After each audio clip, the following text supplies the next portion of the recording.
Master minds commerce చదవాలనుకునే 10th inter విద్యార్థుల తొలి ఎంపిక.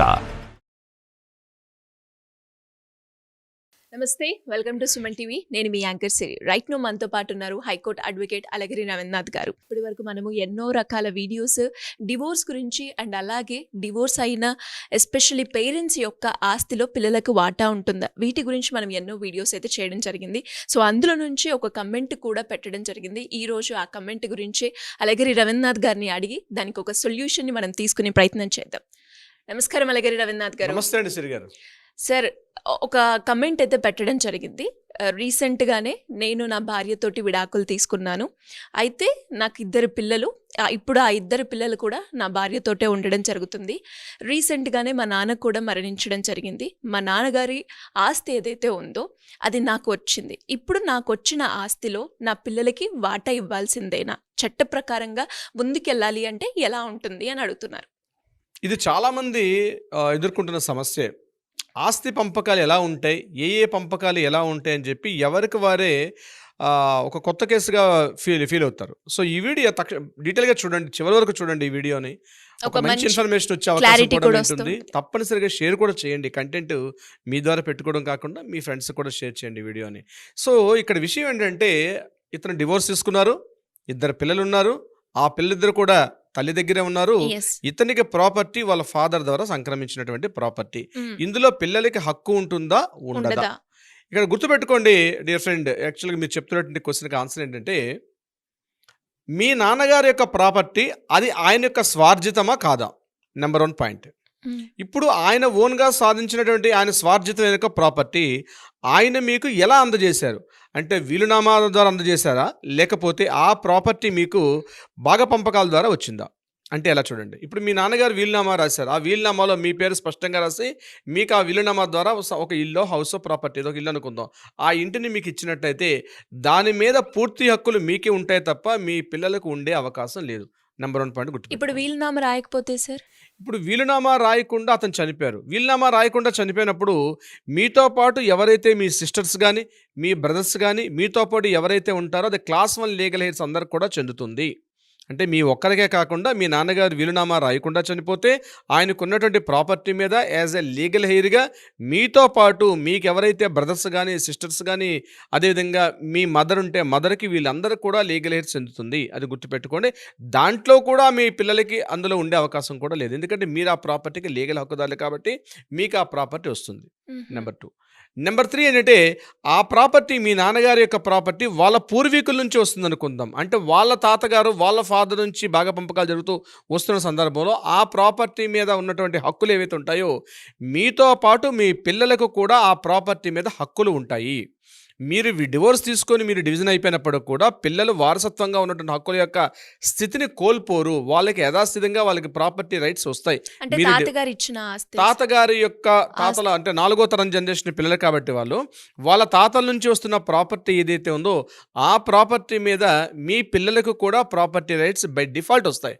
అంటే పుట్టిన క్షణం నుంచి ఆ ప్రాపర్టీ మీద రైట్ ఉంటుంది కాబట్టి అది ఎకరాలైనా, ఇల్లైనా, ఫ్లాట్ అయినా ఎటువంటి ఇమూవబుల్ ప్రాపర్టీ ఏదున్నా సరే తప్పనిసరిగా దాని మీద వాళ్ళకి వచ్చే అవకాశం ఉంటుంది. ఇది గుర్తుపెట్టుకోండి.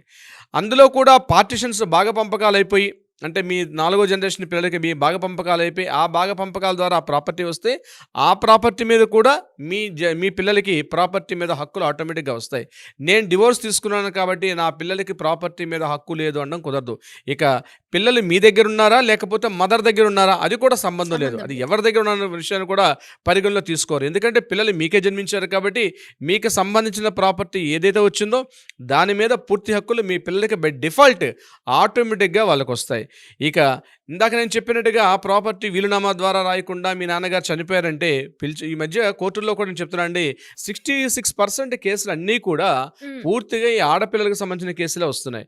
అంటే చాలామంది ఏంటంటే పెళ్లి చేసి పంపించేశాం కదా, ఆ అమ్మాయికి ఎందుకు ప్రాపర్టీ మీద మనం హక్కు ఇవ్వాలి అని చెప్పి చాలా ఇళ్లలో ఇప్పటికీ కూడా అటువంటి ధోరణి ఉంది. నేనేమంటానంటే గుర్తుపెట్టుకోండి, 2005 యాక్ట్ ప్రకారం ఆడపిల్లలకు కూడా ఆస్తి హక్కు సంక్రమించింది కాబట్టి పిలిచి ఇచ్చేసేయండి. ఆడపిల్లల హక్కు ఏదున్నా పెళ్లి చేశారా, పెళ్లి చేయలేదా, చదివించారా, చదివించలేదా, ఆమెకి ఇంకే రకమైన ఇన్కమ్ పెట్టారా, అవన్నీ పక్కన పెట్టండి. ఆడపిల్ల అంటే ఆమెకు ఆటోమేటిక్గా ఆమెకి ఆస్తి హక్కు సమాన భాగాలు ఉంటాయి కాబట్టి ఆడపిల్ల ఉంటే ఆమెకి పిలిచే ప్రయత్నం చేసి ఇచ్చేసేయండి. ఆ మిగిలిన ప్రాపర్టీ ఏదైతే ఉందో దాంట్లో రాయండి. ఇక ఇంకొక పాయింట్ కూడా మీకు చెప్పే ప్రయత్నం చేస్తాను. ఈ ప్రాపర్టీ ఏదైతే ఉందో ఆ ప్రాపర్టీని కూడా మీ తదనంతరం మీరు సంపాదించుకొని ఆస్తి అనుకోండి, మీ ప్రాపర్టీ మీద పిల్లలకు వచ్చే అవకాశం లేదు. మీ పిల్లలు దాని మీద క్లెయిమ్ చేసుకునే అవకాశం లేదు. మీ పిల్లలు దాని మీద రైట్కి వచ్చి ఛాలెంజ్ చేసే అవకాశం కూడా లేదు. మీ స్వార్జితమైన ప్రాపర్టీ అయితే మీరు మీ పిల్లలకి ఇవ్వకపోవచ్చు. అది వీలునామాలో కూడా మీరు కరెక్ట్గా రాయొచ్చు, రాయకపోవచ్చు. That is your property, your wish అది.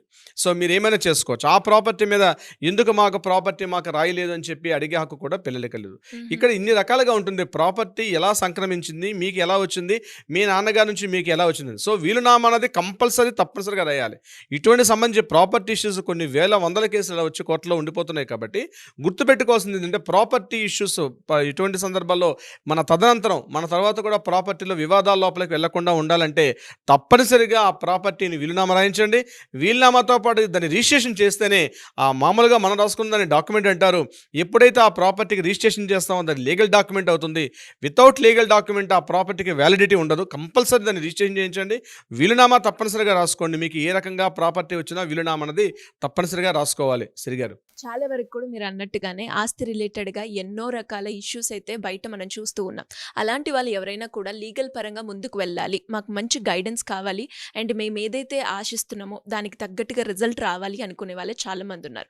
అలాంటి వాళ్ళు ఎవరైనా కూడా మిమ్మల్ని అప్రోచ్ అవ్వాలి అంటే ఎలా ఉంటుంది? ప్రాపర్టీ రిలేటెడ్ సంబంధించి ఎటువంటి వివాదం ఉన్నా సరే, ఎటువంటి సలహా కావాలనుకున్నా, ప్రాపర్టీలో ఏ భాగ పంపకాలు ఎలా చేయాలి, పార్టిషన్ డీడ్ ఎలా చేసుకోవాలి, పార్టిషన్ షూట్ ఎట్లా ఫైల్ చేయాలి, మీకు ప్రాపర్టీకి సంబంధించి ఎటువంటి ఇన్ఫర్మేషన్ కావాలనుకున్నా రవీంద్రనాథ్ లీగల్ టీమ్ ఎప్పుడు కూడా అందుబాటులో ఉంటారు. 24/7 any time. Just you can call me. కింద స్క్రోల్ అవుతున్న నెంబర్ని కాంటాక్ట్ చేయండి. లేదా మీరు ఎక్కడున్నా పర్వాలేదు, 2 తెలుగు రాష్ట్రాలు ఉండాల్సిన అవసరం లేదు. మీరు దేశంలో ఎక్కడున్నా పర్వాలేదు, ప్రపంచంలో మీరు ఏ మూల ప్రాంతంలో ఉన్నా ఈ వీడియో చూసిన వాళ్ళు ఎవరైనా సరే మీకు ప్రాపర్టీకి సంబంధించి ఏదైనా ఇన్ఫర్మేషన్ కావాలనుకుంటే ఇమ్మీడియట్గా మొబైల్ తీసుకోండి, కాల్ చేయండి. లేదా కింద వాట్సాప్ నెంబర్కి మీ డీటెయిల్స్ ఫార్వర్డ్ చేయండి. మన లీగల్ టీం వల్ల మీకు అప్రోచ్ అవుతారు. ఒక అడ్వైస్ కావాలంటే ఇస్తారు. లేకపోతే ప్రాపర్టీ రిలేటెడ్ ఏదైనా కోర్టులో వివాదాలు ఉంటే వాటికి సొల్యూషన్ చెప్పే ప్రయత్నం కూడా చేస్తారు. బట్ వీలైనంత వరకు ఈ వీడియో ఇన్ఫర్మేషన్ని వీలైనంత మందికి షేర్ చేయండి. ప్రతి ఇన్ఫర్మేషన్ లీగల్ వచ్చిన మన కాంబోలో వస్తుంటే ప్రతి వీడియోస్ ప్రతి ఒక్కరికి షేర్ చేయండి. లీగల్ ఇన్ఫర్మేటివ్ వీడియోస్ ఇవి మీరు స్టోరేజ్లో పెట్టుకుని భద్రపరచుకొని 100 మందికి షేర్ చేసిన బాధ్యత కూడా ఒక సామాజిక బాధ్యత ఉంది. మీ వెంబడి రవీంద్రనాథ్ అడ్వకేట్ ఎప్పుడు కూడా ఉంటారు. మా లీగల్ టీం ఎప్పుడు కూడా మీకు సపోర్ట్ చేస్తూ ఉంటుంది. సిరి గారు, great sir, great support. Thank you so much. Thank you so much అండి సిరి గారు. సో చూసారు కదా, మరి మీకు కూడా ఎలాంటి లీగల్ పరంగా ఫ్యామిలీ రిలేటెడ్ అయినా ప్రాపర్టీ రిలేటెడ్ అయినా లీగల్ పరంగా మేము ముందుకు వెళ్ళాలి, మాకు ఒక మంచి అడ్వకేట్ కావాలి అని చూస్తున్న వాళ్ళు ఎవరికైనా కూడా నేను ఇచ్చే ఐడియా సింపుల్గా కింద స్క్రోల్ అవుతున్న నెంబర్ని కనుక మీరు అప్రోచ్ అయితే డెఫినెట్గా అలాగే రవీంద్రనాథ్ గారి టీం మిమ్మల్ని అప్రోచ్ అవ్వడం జరుగుతుంది. మీరు అనుకున్న సొల్యూషన్ మీకు ఇవ్వడం జరుగుతూ ఉంటుంది. Thank you. సుమన్ టీవీలో మీ పర్సనల్ అండ్ బిజినెస్ ప్రమోషన్స్ కోసం కింది నెంబర్కి కాంటాక్ట్ చేయండి.